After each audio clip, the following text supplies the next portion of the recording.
r/AskReddit. Have you ever witnessed a genuinely nice person get backstabbed for no apparent reason? What happened? George, nice guy at a hardware store I used to shop at. He liked being busy and wasn't a big talker, so while the rest of the people at the store were standing around gossiping or on their phones, George would be straightening shelves, sweeping, etc. He was also very good about explaining DIY stuff to folks and was always helpful in pointing out the safest way to do something or giving you tips to save money. He worked there over 20 years and was the first guy fired in the recession because the manager thought George was too nice to resent being fired. George went to work at competitor in the next town, and once word got out that George was over there, half of the store's business followed him. That hardware store is now a walk-in clinic. Similar story working at Home Depot. The garden center manager was honestly the nicest guy I'd ever met, just a kindly old grandpa who loved gardening and would help anybody anytime. After 10+ years, they axed him for his name tag being on wrong. Real reason, HD offers a generous health insurance plan, but doesn't actually like people using it. They were systematically firing anyone on it, and his wife was just diagnosed with cancer. Corporate decided they'd rather pay his unemployment than pay for their meds. That should be illegal, and also one of the main reasons why healthcare should never be tied with your job. It actually is illegal, but you have to prove in court that the reason you were fired was because of this, and not another reason. Which can be costly and hard to do.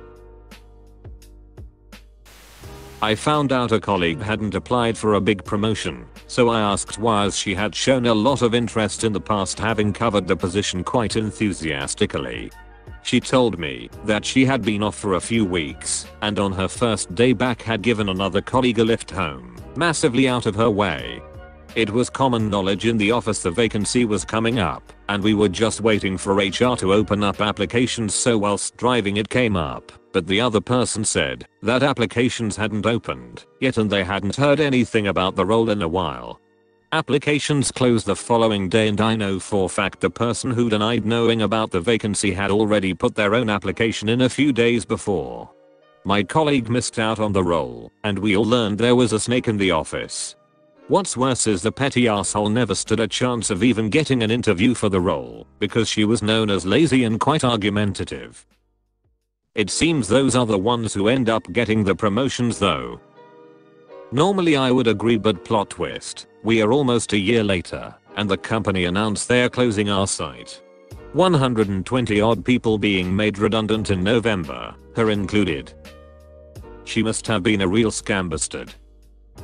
I have kind of a reverse story. There was a promotion open where I used to work. It was a real nice job. Anyone who got it was gonna make about $125,000 a year. Important job, interesting job, fun job. But pretty much everyone just knew who it was going to, the personal pet of the head of that department, who would be making the promotion decision. So much so that almost no one who was both qualified and in the know would apply for it. The application process was pretty intense, would have taken up a lot of time. So no one was willing to put hours and hours of time, not to mention the stress associated with hoping/worrying/etc. That goes along with a career move like this into what they had every reason to know was a rigged game. But now there's a problem. Unless there was a sufficient number of applicants, resulting in a sufficiently large number of applicants judged by the HR department to be highly qualified, the position couldn't be filled. It would have to be re-advertised. So the department head made it a point to call a few people in the company that he knew and had worked with. Told them, yeah, not sure if you've heard, but there's a promotion opportunity open in my department. Now, you know I can't promise you the position, but I can say that you'll be very well qualified for this job. Ideal, really, and I very highly encourage you to apply. I can't imagine anyone more qualified than you are. Okay, so at least 2 or 3 people applied. Put lots and lots of time into the application process. More hours spent preparing for the interview. Sweated it. Worried about it. Hoped for it. Then, of course, having effectively gamed the system, he hired his pet. Just dashed to bits the hopes of the poor suckers on the rocks below. The prick. Yup. Same shit happened where I work. They kept moving trash people around because they were impossible to work with, but had enough false harassment / legal claims that they were impossible to fire. The end result is that qualified people didn't bother applying for certain promotions because they knew they'd just be taken up by the trash people who needed to be moved around again. Some really awesome people missed out on promotions because they had to relocate trash people to avoid lawsuits. They didn't stop being trash, they just became someone else's trash. There was this girl in high school who was probably the kindest person I have ever met. During a football game, she would always have 200 or so cupcakes to pass out. All types of different flavors and designs on them, and everyone loved them. Well, a group of girls didn't like the attention she was getting at all and asked to help pass out the cupcakes to help. Instead, they took the cupcakes and caked them quite literally on the girl's new car. It was everywhere. The windows, the exhaust, the wheels, and a back window was also open a bit, so anything they didn't smear on the car was shoved into that window. I felt terrible seeing the car afterwards, and only one of the girls took the blame for it and didn't even end up getting into too much trouble. Sorry about your cupcakes, Hannah. Hannah didn't deserve that. What shitheads. You're totally right. I ended up looking her up on Facebook and shooting her a friend request.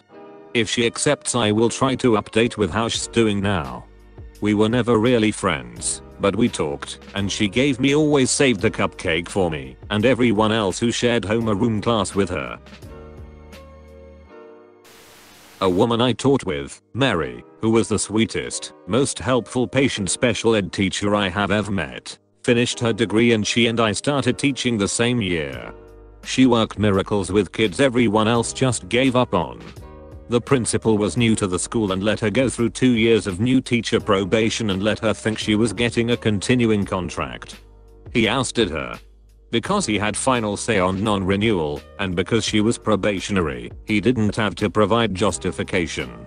The justification was that he installed a 25-year-old leggy blonde teacher from his former school. She hated kids. Man. I feel bad for her, and also for the kids. I wish she found a better job somewhere else. Luckily, she did. It took her a little while, but she eventually landed on her feet. She's definitely a survivor of the first degree in my book. How did the school end up like after the principal ousted her? Complete shitshow. Of 11 hired the year I was there, not one of us remained after 4 years. Mary wasn't renewed, but the rest of us left for better jobs.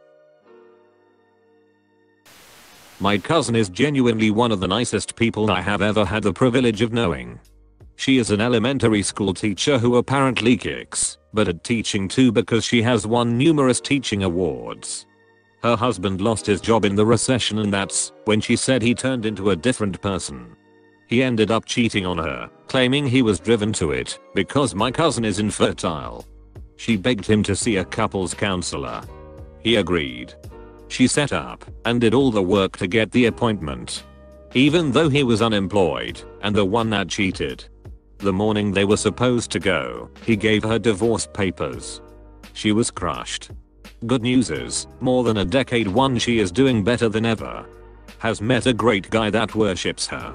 The guy has a son and they all get along great with the boyfriend's ex-wife. They all even celebrate holidays and vacation together. She deserves every drop of happiness. Nice. A happy ending. I'm glad she met someone who deserved her. I'm glad she met someone who not only treats her like gold, but is genuinely friendly with his ex as well. That's a big green flag. My little niece at 5 years old asked her mother to stop the car and let her rescue a turtle in the middle of the road. While they were standing patiently by the roadside waiting for traffic to clear, a carload of teenage boys aimed for the turtle and ran right over it in front of her. She cried for a long time. I know it was just a turtle, but to intentionally hurt and horrify a little girl just trying to help a fellow creature is sick. I hope those boys have matured by now. maybe having kind little girls or boys of their own. Judge a person by the way they treat those with nothing to offer them. The way people treat animals most of all. Literally one of my favorite things in the world is saving box turtles. I usually get to save 2 to 4 a year in the springtime when they are on the move. I got a summer treat last week and got to save one just last week. It was awesome. I went to high school with someone who had some form of mental disability. I can't say for sure what, but I would hazard a guess at Asperger's syndrome. She was a very nice person, very outgoing in that she was always trying to make friends, but had a very hard time picking up on social cues and social norms. She was easily peer pressured unfortunately, and oftentimes people would convince her to do things because they thought it would be funny, and she either didn't know to say no or maybe just wanted to take a risk to become friends. She was always kind and didn't have a bad bone in her body. It was extremely sad to see such a kind person so easily manipulated and treated poorly. On the list of things I saw happen to her, smoking cigarettes because the cool kids told her to, ultimately leading to her becoming a full-time smoker. Smoking weed on lunch break with the cool girls in the forest, and then being left in the woods not going back to class because she was scared. Someone spiked her drink in homeroom, and by 10 AM she was drunk and didn't know what had happened. And the ultimate insult, the ultimate Noah get the boat moment for me, was hearing of, never knew who did it, or I would have said something, someone surprising her with the lunch they brought for her. This lunch consisted of a sandwich that was filled with magic mushrooms. This absolute waste of a human fed this poor girl, someone who the whole school knew, had a mental disability, a very large quantity of magic mushrooms, and just let her unknowingly hallucinate at school. She was suspended for doing drugs at school, what a joke, and if memory serves me, she never came back, or maybe left at the end of that school year. Edit, I'm not one for social media, but did some digging around on Google with her name and some keywords for where I live/went to school, and I found a profile on a law firm with someone who looks very similar to her and same name. I have to imagine this is her, and honestly finding this profile has made my day. I saw some comments about releasing the names of people who did it, and while I do agree they should pay for what they did, it was 20 years ago and anything I myself could remember more than I said would just be speculation, and not responsible of me to say anything. Also now knowing that she might be a lawyer makes me hope that she went into law to make scum like them pay. That's legit assault. They should have faced legal action for that. Poor girl. I used to work with a lady in an old IT department who was basically everyone's work mom. She did her job, but also liked to make sure everyone was happy. She kept track of everyone's birthdays, so she could make them a cake or cookies. She would offer to cover for you if you needed to leave early or take a long lunch or anything. Just overall a great person. Well, she was also one of the oldest, in tenure, not age, employees at the company, and knew the CEO and most of the managers well. At one point there was an opening for a manager in a department she used to work in, before moving to IT. We all told her to go for it. The CEO herself even suggested that she go for it. So everyone assumed she was a shoo-in, and that the interview was just a formality. So, after the interview, they give the job to someone else. My coworker feels really hurt and betrayed because why would the CEO push her to apply and then not hire her for the position? Months go by and the role is vacant again, restructuring, the new manager got shuffled somewhere else, and again the CEO and some of the managers of other departments tell my coworker to apply. She is reluctant, but eventually she does. And they do it to her again. At that point she took it personally and felt like she did something wrong or wasn't a good employee or something. It killed me to see that shitty company break her spirit like that. Becky, if you somehow read this, you're the best and way better than that place deserves. I was a McDonald's manager and there was this kid who worked grill/fryer. He was a little dumb, but this kid tried and had an amazing attitude even when the kitchen shit on his every move. Loved that kid. Anyway, The tiles around the oven and fryers needed to be relaid, so they were, and cardboard was thrown over them to cover the new grout. I told the kid when he came in, be careful, blah blah blah, and then it happened. He was moving from the cabinet above the oven to the fryers to the right and slipped. He wasn't ducking around. I tried to catch him, but missed and he hit hard. I witnessed the entire thing from inches away and wrote the incident report personally. He literally stepped on it gently, and the grease from the kitchen must have built up because he straight went back, head hit tile.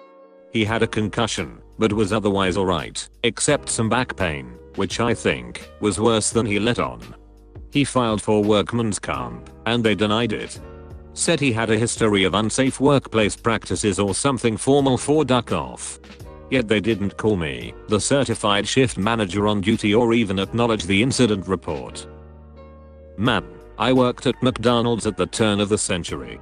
They had those huge monitors in the grill area, and one fell off the ceiling and landed on an older lady working there. She messed her shoulder up bad, and she never came back. 5 years later, the district manager was complaining about how much money she made in workman's comp. She had a full-size TV drop in her from at least 7 feet up. A good friend of mine got cheated on by his girlfriend after they were together for over 3 years. He was the best to her. He literally would empty his bank to get her things, and she was obviously leeching off of him. He was so nice to her though.